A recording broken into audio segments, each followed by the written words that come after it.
किसी शायर ने क्या खूब कहा है कि कौम के जहन से जब यादें शहीदा मिट गईं, कौम के जहन से जब यादें शहीदा मिट गईं, समझो उस गुलशन की हर शाख से खुशबू लुट गई।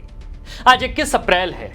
लोग इसे कैलेंडर की एक मामूली तारीख समझकर भूल सकते हैं, लेकिन झारखंड के इतिहास में यह तारीख खून से लिखी गई थी। आज ही के दिन साल 1858 में जब पूरी रांची सो रही थी, तब अंग्रेजी हुकूमत ने गुपचुप तरीके से कैसे योद्धा को फांसी पर लटका दिया था, जिसकी एक दहाड़ से फिरंगियों के किले कांप जाते थे। एक ऐसा दीवान जिसने रेशमी बिस्तरों को त्याग कर जंगलों की धूल छानी और गुलामी की रोटियों को ठोकर मारकर शहादत का जाम पीना बेहतर समझा। नमस्कार, जोहार। हमारा नाम आकाश आनंद है और आप द फोर्थ पिलर देख रहे हैं। आज के इस वीडियो में हम आपको सुनाएंगे 1857 के गदर में छोटा नागपुर के अमर शहीद पांडे गणपत राय की कहानी। लोहरदगा का भौरो गांव 17 जनवरी 1809 को यहां एक कायस्थ जमींदार परिवार में एक बालक ने जन्म लिया, जिसे दुनिया ने पांडे गणपत राय के नाम से जाना। उनके पिता रामकिशन राय और माता सुमित्रा देवी ने कभी सोचा भी नहीं होगा कि उनका बेटा एक दिन भारत माता की बेड़ियों को काटने वाला महान सेनापति बनेगा। गणपत राय की परवरिश उनके चाचा सदाशिव राय की देखरेख में नागवंशी महाराजा जगन्नाथ शाहदेव के शाही महलों में हुई। उन्होंने वहां अरबी, फारसी और हिंदी की शिक्षा ली। वे सिर्फ किताबी ज्ञान तक महदूद नहीं थे। घुड़सवारी, तीरंदाजी और तलवारबाजी में वे इतने पारंगत थे कि उनकी फुर्ती के किस्से आज भी सुने जाते हैं। लेकिन महलों के ऐशो आराम गणपत राय को लुभा नहीं पाए। वे देखते थे कि कैसे अंग्रेज अफसर उनके गांव में रैयतों पर कोड़े बरसाते थे, कैसे उनके अपने ही भाई बंधुआ मजदूर बनाए जा रहे थे। जब उनके चाचा का निधन हुआ तो महाराजा ने गणपत राय को छोटा नागपुर का दीवान बना दिया, लेकिन दीवान की कुर्सी पर बैठकर वे अंग्रेजों की जी हुजूरी नहीं कर सके। उन्होंने महाराजा को अंग्रेजों के खिलाफ भड़काने की कोशिश की, और जब महाराजा ने मना कर दिया तो गणपत राय ने पद को ठोकर मारी और विद्रोह की मशाल थाम ली। 10 मई 1857 को मेरठ में मंगल पांडे की बंदूक से जो पहली गोली चली, उसकी गूंज जब झारखंड पहुंची तो गणपत राय ने उसे एक बड़े मौके में बदल दिया। उन्होंने बड़कागढ़ के ठाकुर विश्वनाथ शाहदेव के साथ मिलकर मुक्ति वाहिनी सेना का गठन किया।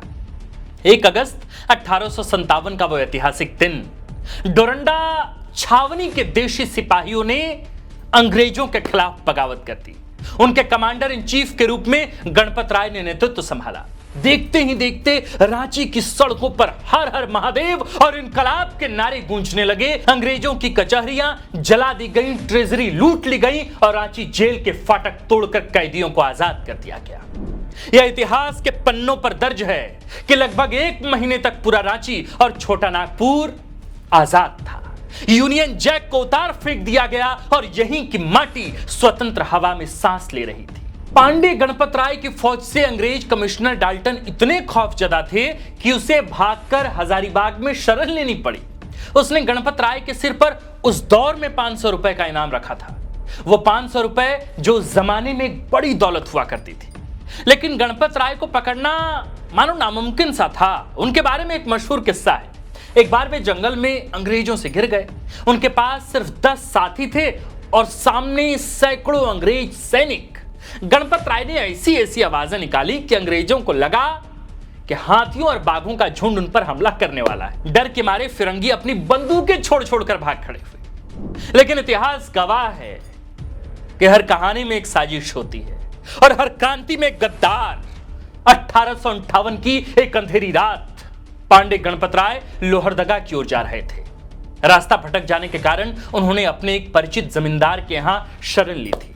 उस विभीषण ने आदर सत्कार का ढोंग किया, उन्हें कमरे में सुलाया और बाहर से ताला लगाकर अंग्रेजों को इसकी सूचना दे दी, इसकी खबर दे दी। लोहरदगा के थानेदार ने पूरी फौज के साथ आकर उन्हें सोते हुए पकड़ लिया। डाल्टन को खबर मिली तो उसकी खुशी का ठिकाना न था। उसे डर था कि अगर गणपत राय को खुली अदालत में ले जाया गया तो जनता फिर से विद्रोह कर देगी। इसलिए कानून की धज्जियां उड़ाते हुए थाने में ही कंगारू कोर्ट लगाया गया और अगले ही दिन फांसी का फरमान सुना दिया गया। 21 अप्रैल 1858 रविवार की वो सर्द सुबह रांची के इसी शहीद चौक पर एक विशाल कदम्ब का पेड़ था। गणपत राय को वहां ले जाया गया। जब उनसे अंतिम इच्छा पूछी गई तो उस योद्धा की आंखों में मौत का डर नहीं बल्कि अंग्रेजों के लिए तिरस्कार था। उन्होंने अंग्रेजों की आंखों में आंख डालकर गर्जना की कि फांसी पर झूलना स्वीकार है, पर तुम विदेशी बंदरों का गुलाम बनकर जीना स्वीकार नहीं। अंग्रेजी सरकार और अंग्रेजों का नाश हो। और फिर वो फंदा खींचा और झारखंड का एक महान सूरज अस्त हो गया।